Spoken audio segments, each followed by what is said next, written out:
Black History Month for me means more than just a celebration of a group of people who have achieved things. It highlights the recognition and the contribution that we as a people have made in terms of things like housing, education, inventions. I mean, when you talk about the things that we do every day, people don't realize that African Americans contribute a great deal of those things. This year the theme is African American women and the contribution that women have made to our culture and to our history. As an African American member of the Indiana General Assembly, I am so often struck by just what it was like for women, African American women who were in positions similar to mine many, many years ago, at a time when discrimination and prejudice were much more common and much more commonplace. I came up at a time when I was familiar with those women that trailblazed before me. Of course, I was preceded by Daisy Lloyd, that I guess was the first representative, but followed after her was Katie Hall, who actually comes from Gary, Indiana. And she served here in the legislature and then went ahead to serve very well in Congress. In fact, Katie Hall was the author of the Martin Luther King bill, in which we celebrate his birthday every year. From the beginning of my election in 2008, I recognized that people had paved the way for me to be a representative of people that live in my district. If it had not been for the civil rights movement and the work of certain individuals in that civil rights movement, I would not even have the opportunity to be standing before this camera today and acknowledging what I do as a senator for Senate District 33.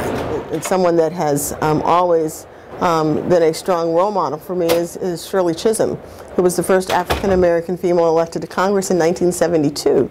And in 1972, I wasn't that young, so I didn't realize just what she was doing and just the barriers that she was breaking until I became older, and now as a member of the Indiana General Assembly myself, I recognize that those were some major barriers that she was breaking through. And I had the opportunity to serve with Julia Carson, who too was from Indianapolis and went ahead to do great things. Myra Selby, of course, I had an opportunity to work with her, and so all of these women that preceded me, certainly theirs are the shoulders that I stand on.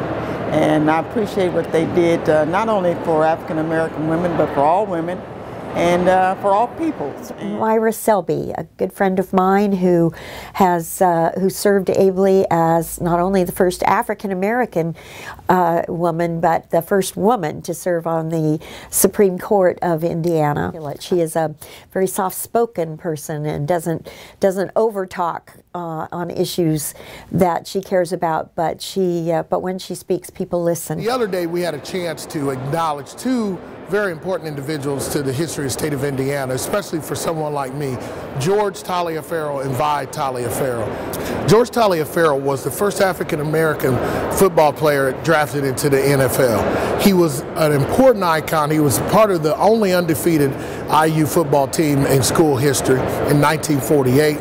He went on to get his master's degree, and then he eventually married Vi Taliaferro. Vi Taliaferro served on the bench as a judge in Monroe County until eventually she retired in 2006.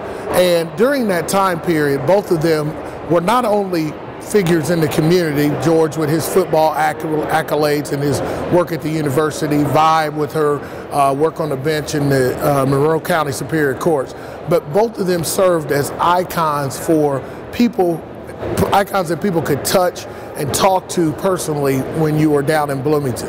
So both of them had tremendous history in the state of Indiana, and they both still live on today and still help students down at Indiana University. As we celebrate Black History Week, let's give some thought and some attention to those black women who have made Indiana the great state that it is.